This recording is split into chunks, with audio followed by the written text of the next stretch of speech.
एक शब्द बहुत इस्तेमाल होता है, बैरिकेड्स। और इस शब्द का अर्थ यही होता है कि अगर आप कहीं पर अपनी आवाज़ बुलंद करने जा रहे हैं तो उस आवाज़ को रोका जाए, उन लोगों को रोका जाए जो आवाज़ बुलंद करने जा रहे हैं। सियासत का मतलब समझ आता है कि सियासत के लिए सियासत होगी तो बैरिकेड्स लगाना ज़रूरी होंगे। बीजेपी जब सत्ता में थी तो अपने कार्यकाल में, सत्ता काल में वो कांग्रेस के रास्ते रोकते थे। आज कांग्रेस सत्ता में है तो बीजेपी के कार्यकर्ताओं के रास्ते को रोकती है। लेकिन ये बैरिकेड्स उस वक्त बहुत हावी हो जाते हैं जब आम आदमी का जो रोजगार है या फिर उससे जुड़े हुए मुद्दों के लिए जो बैरिकेड्स लगा दिए जाते हैं वो किसी भी मायने में एक अच्छा संकेत लोकतंत्र के लिए नहीं माने जा सकते। नेता तंत्र, राजतंत्र सब कुछ हावी हो जाता है। चौड़ा मैदान ठीक उसी तरह से इन दिनों मशहूर हो चुका है। कुछ साल पहले तक चंडीगढ़ का मटका चौक जो है वो मशहूर था। वहां पर धरने प्रदर्शन हुआ करते थे, मोर्चे लगा करते थे। और वहां पर भी ठीक उसी तरह से पानी की बौछार करने वाली गाड़ियां और डंडों से लैस जो सुरक्षा बल होते थे वो तैनात हो जाते थे। आज इसी तरह का माहौल पूरे प्रदेश में बन रहा है और दोनों ही दल इसके लिए जिम्मेदार है। इस चीज से इनकार नहीं किया जा सकता क्योंकि एक भी दल ने कोई ऐसा उदाहरण स्थापित नहीं किया जिससे ये लगे कि जो सरकार है उसके पास किसी भी आदमी की जो पहुंच है वो सहज है।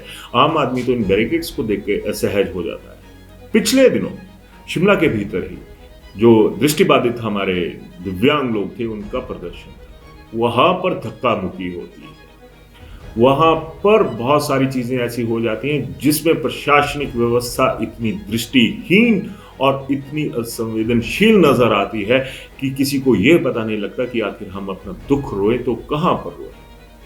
मैंने पहले भी एक बार कहा था कि दृष्टिबाधित पर तो रहम कर लीजिए, उनसे तो बात कर लीजिए।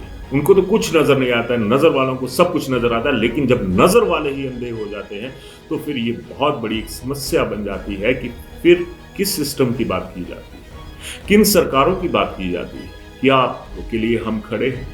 जो लोग दृष्टिबाधित अंधों के लिए खड़े नहीं हो सकते उनसे बड़ा अंधा कौन होगा। आज अलग अलग तरह के जितने भी एजिटेशन है वो चौड़ा मैदान में है। और देखिए एक संयोग कह लीजिए या फिर ये कह लीजिए कि एक जो गैप होता है आम आदमी और बड़े आदमी के बीच में, वहां पर भीमराव अंबेडकर जी का स्टैचू भी है। जो संविधान निर्माता उनकी मूर्ति के नीचे ये लोग बैठे होते हैं। और उसके साथ ही दूसरी तरफ, सड़क की दूसरी तरफ आला होटल सिसिल है। वहां पर जो सत्ता काल में होता है उस व्यक्ति का जो, अगर मान लीजिए राजनीतिक कोई बैठक होनी है तो वो वहां पर होती है। और जो अच्छे खासे लोग होते हैं जिनकी पेइंग कैपेसिटी बहुत जबरदस्त होती है वो वहीं पर एंटर करते हैं। और इससे बड़ा कोई भी एक तरह से कहें कि दुर्भाग्य क्या होगा कि जो लोग आम आदमी होते हैं वो उसी सड़क पर सामने बैठे होते हैं जहां पर जो एक कहें कि आला तबके के जो लोग हैं वो आते जाते हैं। गैप कौन क्रिएट कर रहा है? आज किसी भी गैप को खत्म करने की कोई बात नहीं होती है। आज चौड़ा मैदान है, कभी जाकर छोटा शिमला में सेक्रेटरीट के सामने धरना प्रदर्शन शुरू हो जाते हैं। लेकिन एक ऐसा उदाहरण नहीं मिलता जिसमें ये कहा जाए कि आम आदमी से मिलने के लिए जो सरकारें हैं या जो अफसर हैं वो बाहर आए। कभी सोचा कि इतनी इतनी दूर से जो लोग शिमला पहुंचते हैं वो कैसे पहुंचते होंगे, उनका क्या खर्चा नहीं होता होगा।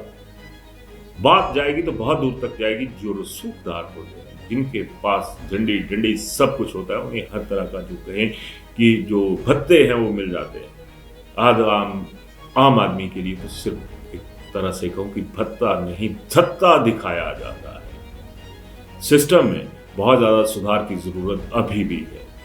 कुछ नहीं जाता कि अगर इन लोगों की मांगों को सुन लिया जाए। जब जिंदाबाद सुनने के लिए आपके कान हमेशा खड़े रहते हैं तो आपकी श्रवण शक्ति जो है वो उस वक्त क्यों बैठ जाती है जब ये अपने दुख को लेकर आपके पास आती है। तो ये जो चौड़ा मैदान और मटका चौक वाला जो मैंने उदाहरण रखा है, इन चीजों को खत्म होना चाहिए। सत्ता को आम आदमी के नजदीक आना चाहिए।